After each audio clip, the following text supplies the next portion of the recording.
이번 강의는 현장 인터뷰를 통해서 더 오리진 오브 실리콘밸리에 대하여 알아보도록 하겠습니다. Thank you, Steve. Can you introduce yourself briefly? Okay, I'm Steve Adams. I'm a professor of management at the Purdue School of Business at Salisbury University. And briefly, my academic background, I was an undergraduate economics major, actually double major, economics and history. And I've spent pretty much the rest of my life going back and forth between economics or business and history and trying to combine them. I went for an MBA at the University of Michigan, and there I was a finance guy. And by the way, I grew up in Silicon Valley. I'll get to that in a moment. And so MBA in finance, econ, history, undergrad, and then I combined it all with a PhD in history with a focus on business history. Okay.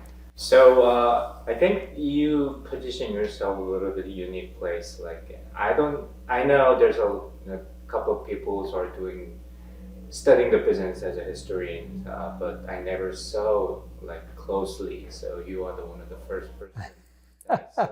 So as a historian, could you share what sparked your interest in Silicon Valley? Why you study Silicon Valley as a research topic? It's almost a better question is why not? It was almost overdetermined. I'll just tell you a couple stories. When I was in high school, I had an intern. I grew up in Palo Alto, which essentially was a company town for Hewlett Packard. You know, the HP garage and so on. And so I had this internship at Palo Alto City Hall. And they rotated me around, but my sponsor, as any good internship program does, had a project for me in case we ran out of things for me to do. And the project was a history of Palo Alto. And Palo Alto dates back to 1891, which is the same year that Stanford University started. And what did I do? I resisted. Even though I loved history, I knew that there was no history in that area. History was something that happened on the East Coast. That's where the revolution was. That's where, and so all we had was orchards, and it was all new buildings because of the San Francisco earthquake. And so I had no interest in that, and I didn't pursue that at all. So that was an opportunity. Then when I was in college, I did the usual thing, working in a restaurant after my freshman year, but wanted office work just to learn about business. I had taken in a couple accounting classes, and I got a summer job at Varian Associates. Now, Varian Associates was the first tenant of Stanford Industrial Park. They arrived in the mid-1950s, and I was in not the original building, but what was called Building 2, which was the tube division, which essentially was the roots of the company. Again, I had absolutely no curiosity about the history of this company. All I wanted was to learn about accounting and make $1,000 that summer. And I succeeded in that. Came back the next summer, and then went off. Had a few years also working in the Valley for a defense contractor. Again, no curiosity about where that came from. But when I finished my MBA at the University of Michigan, my first job, again, I returned to Silicon Valley, was a company called Ampex. And Ampex is not a big deal now, but they were a big deal in the 1950s. First professional audio tape recorder, first professional video tape recorder. They won all kinds of Oscars and Emmy Awards, and this generation would care because the government contracts division of Ampex, which was kind of tiny in the 60s, essentially spun off the video game industry, Atari, and so on.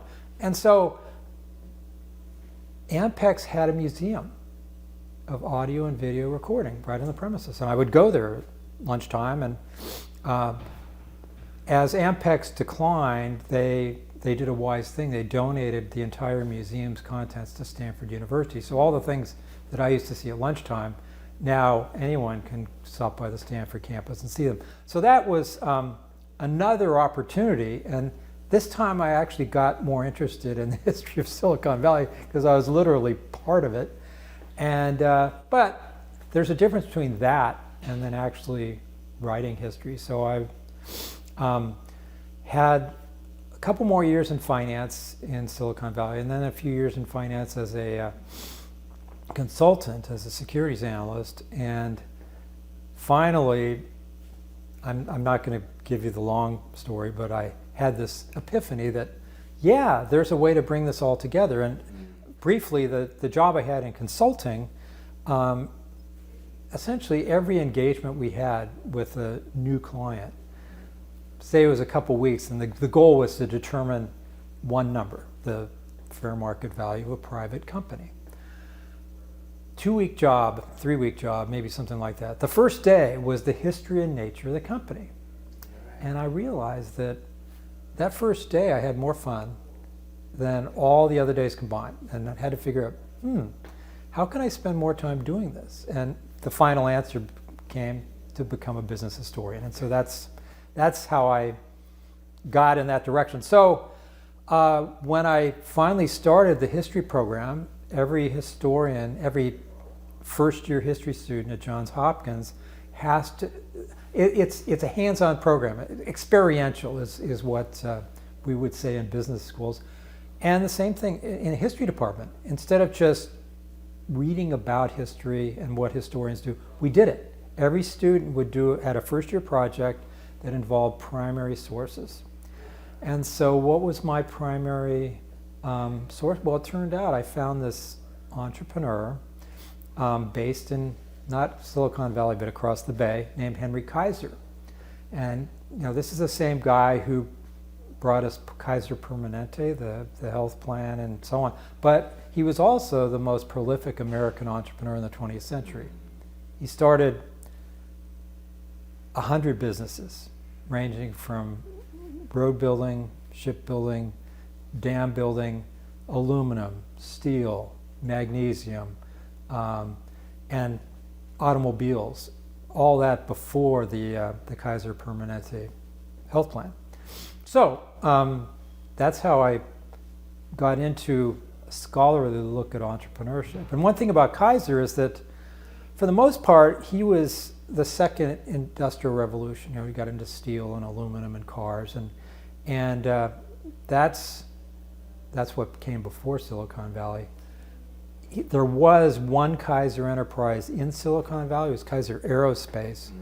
But other than that, what Kaiser was doing was essentially the old stuff. What Silicon Valley was more the new stuff. So anyway, so that's the short version. And then finally, academically, when I went beyond Kaiser, I was studying, entrepreneurship and so on, and just circled back to my roots and had read some stuff about Silicon Valley and realized that based on the experience I had and some of the questions I'd been asking, that it might be worthwhile for me to pursue this. So a little over 20 years ago, I went into the Stanford archives and started pursuing the question of,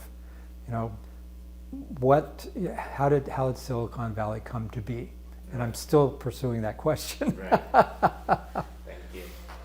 So we'll get to the university a little bit in a little bit, but can you tell us how Silicon Valley actually started in your versions of interpretations? Yeah. In general.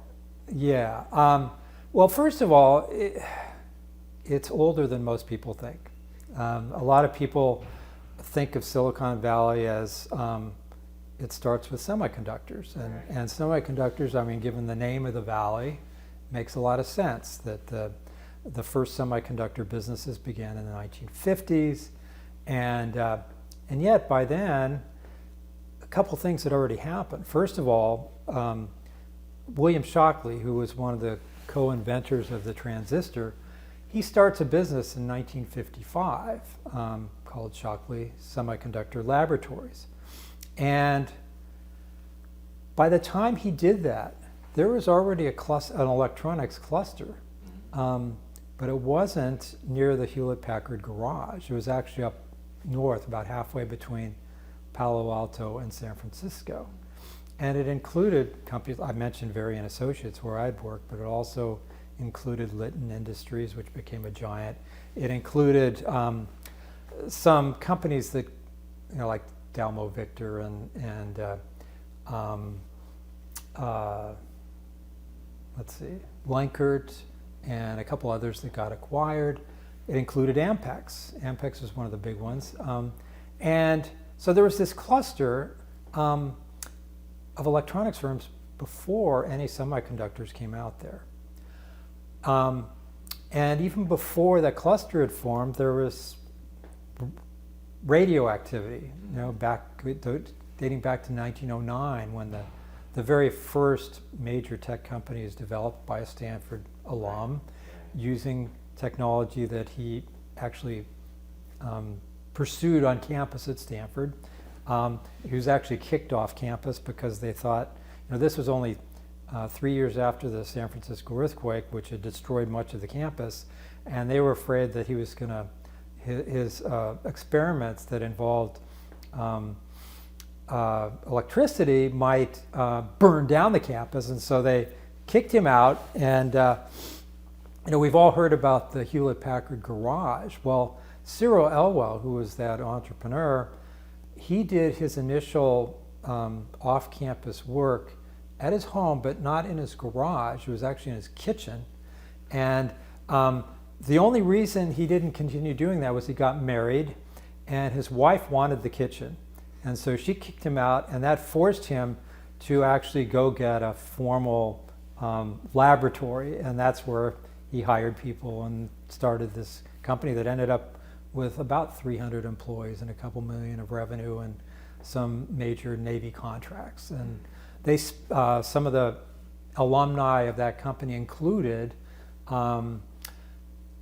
the fellow who founded Litton Industries, and also Frederick Terman, who became the Dean of Engineering at Stanford, who essentially became known as the father of Silicon Valley. So if you wanted to talk about the history of Silicon Valley, the first 40 years, you could actually call it Radio Valley or Telecommunications Valley, not Silicon Valley.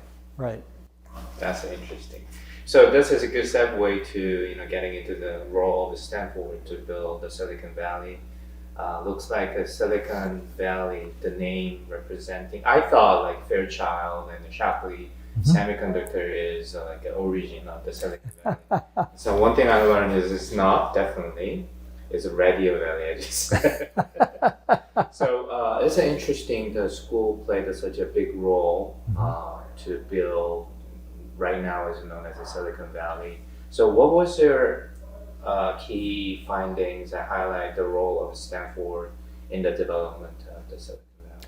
Well, Stanford acted as a magnet because they did have a big emphasis on radio and electronics, and those were the technologies that were essentially needed by the military, especially during World War II and then in the Cold War afterwards. And so, it's nice to have hobbyists dealing with radio, and that's what was happening at the turn of the 20th century. Instead of video games, it was radio, but there wasn't money in radio. The guy who created the first radio station essentially died a pauper. There was no money in that originally. The money came with the military. As most historians of technology know, in order to have a successful tech firm, it's nice to have a price-insensitive lead customer. And that was the U.S. military starting in the really in a big way in the late 1930s and then in the 40s and 50s and so on. And so that, this cluster of companies that was up halfway between Stanford and San Francisco, all of them had these military contracts. And some of them got funding from the military, loans and so on, but it was mainly the business and the military's interest in their innovation that got things going. Now, Stanford was great because of its emphasis on radio and electronics. They were training people, and they had some programs that encouraged local industry and became magnets for folks who wanted to work and get more training. The most important, I think, was the Honors Cooperative Program. It was an arrangement with local companies where their employees could get graduate degrees, including PhDs, at Stanford, and the company would help pay for them. And this, by the late 1950s, it started in the early 50s. By the late 50s, it was hundreds of students and dozens of companies were involved. And that was a big, big deal. When you're trying to get really good scientists and engineers to come, it's nice to have something like that that makes the region stand out, and that's what Stanford offered. So, now I know you want me to talk about Stanford Industrial Park, and I think that the role and what Stanford Industrial Park is, Stanford is a campus of 8,800 acres. It's huge. And one of the big challenges Stanford has had over the years is how do you monetize 8,800 acres? You're not going to use all of it for academics, and Stanford never has. Well, they did it a couple ways. One was there was a shopping center in the mid-50s, which they were able to get nice rents from them. And there was also nearby some medical buildings. In fact, my physician, when I was in kindergarten through third grade, was on Stanford land. But that's not a whole lot of money. They did come up with this idea, well, why don't we lease land to companies, to tech companies, with the idea of building what Fred Terman, the Dean of Engineering, called a community of technical scholars. So they did that, and starting in the early 50s. And some people have referred to that as an incubator of companies, and that isn't really what Stanford used it for, because the companies, the startups, couldn't afford to pay the leases. So the youngest companies that were in there were companies that were already between 5 and 10 years old and had millions of dollars of revenues and dozens of employees. These were not early stage startups. So what Stanford was getting out of the deal was revenue, and then these technologically capable individuals who were in the orbit of the university, and some of them began to sort of move back and forth, that they would be on the faculty, and then they go to a company. And the founder of Watkins Johnson, Dean Watkins, was one of those folks who would go back and forth between industry and academia, and founding Watkins Johnson was a great example of how this worked, and that was on Stanford land. So yeah, it's the whole goal, the president of Stanford University once said, was to how did he put it? It was a great line. Put idle lands to work. And it succeeded in that. Right.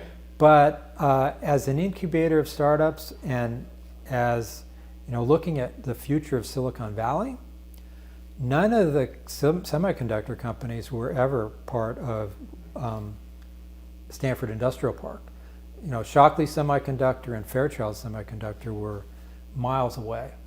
as were their spin-offs. So I'm not convinced that as an entrepreneurial enterprise, the Stanford Industrial Park was a big deal.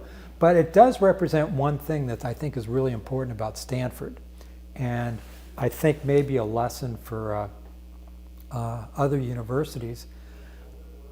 After the fact, Stanford talked about, well, mainly Terman, but other folks too, about how, they helped develop a high-tech region and look at what Stanford did. But all along the way, whether it was the Stanford Industrial Park, whether it was, you mentioned Stanford Research Institute, another idea where Stanford would do projects for local industry. It actually ended up just being mainly working for the government, not local firms at all.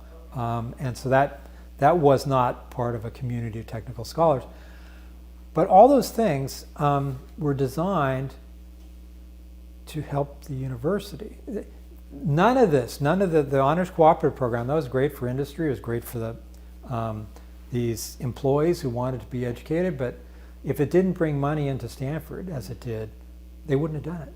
Yeah. And so Stanford's development and its sort of co-development with Silicon Valley is a case study of an institution just following what it takes for it to develop, and it just so happened that the region benefited as well.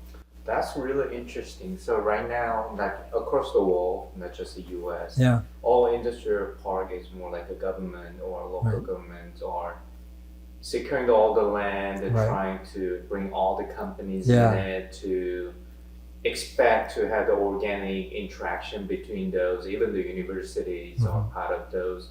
But actually what you're saying about the Stanford is completely opposite, because they have such a big land and to utilize that, and also plus they make money so that they can naturally have the companies in there's a big wasted land, and then it looks like they are helping out not just revenue, so organic growth of the engagement between the company and university.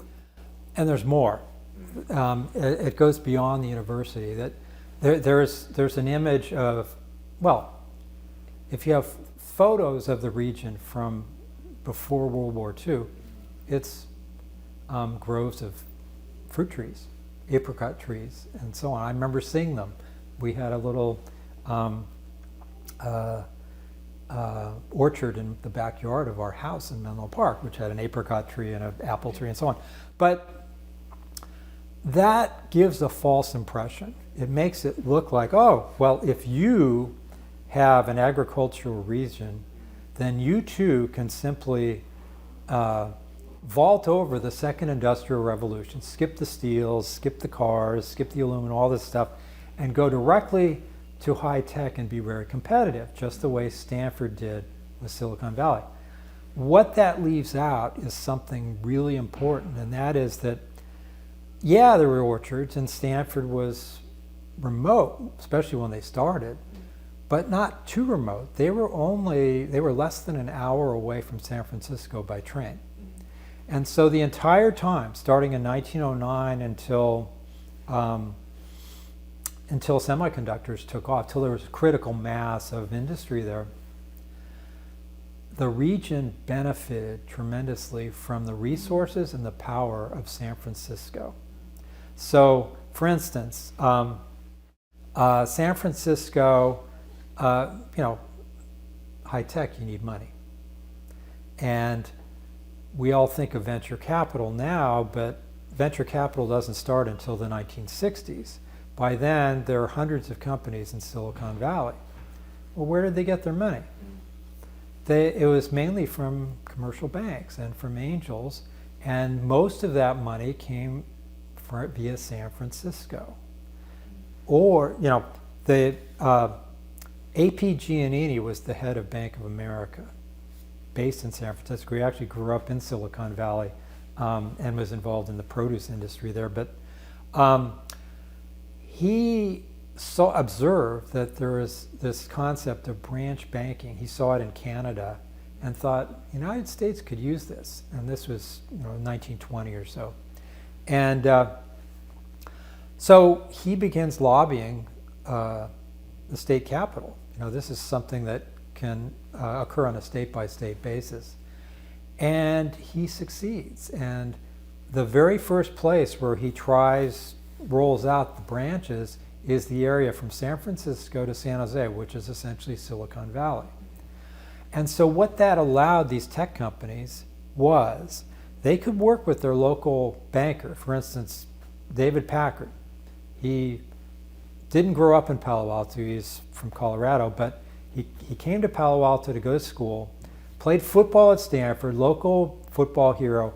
When he's starting Hewlett Packard, about a decade later, not even that, he goes to a local banker who remembers Packard as a football player, and they develop this relationship. But it's a bank that has limited resources.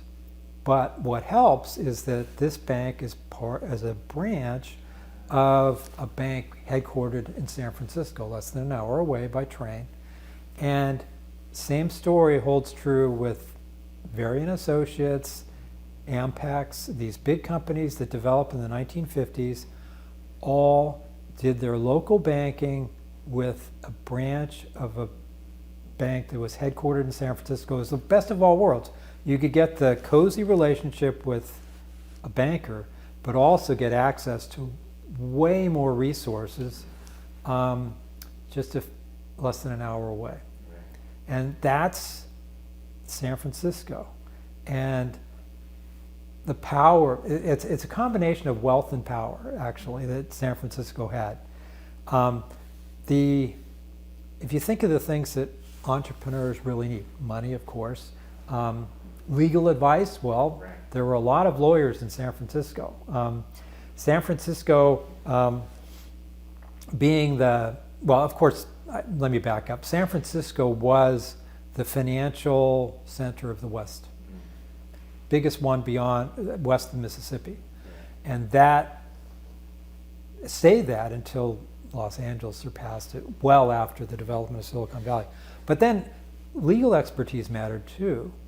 Any entrepreneur needs a lawyer, not just to develop their business, but for tech, you need to be able to protect your intellectual property. And there are stories about that I'll give you one example. San Francisco, the Ninth Circuit Court, based in San Francisco, had the responsibility to adjudicate patent disputes. And often the disputes involved a local inventor fighting against a larger firm that was based in the East. And this was the turn of the 20th century. This sort of set the stage for innovation in the Valley, and sort of if you rewarded entrepreneurship. And what happened was this circuit court, they tended to side with the local startups, the local people fighting against the big companies. And as a result, the first 2 decades of the 20th century, which is sort of setting the stage for what comes later, California ends up ranked second, I believe, in the United States in patents per capita. And so they have this court that's helped them elevate, and then attorneys are there in support of these entrepreneurs. So San Francisco has attorneys, they have money, and they also, as the big port opening up to the Pacific Rim, they become the government center of, essentially the biggest government center other than Washington, D.C. in the United States. And that includes not just, lots of Navy and Army facilities, but also civilian federal government offices. So it meant that for a lot of these companies, and sure, they would go to Washington to get contracts, but for instance, when the Varian brothers were developing technology that would help with radar,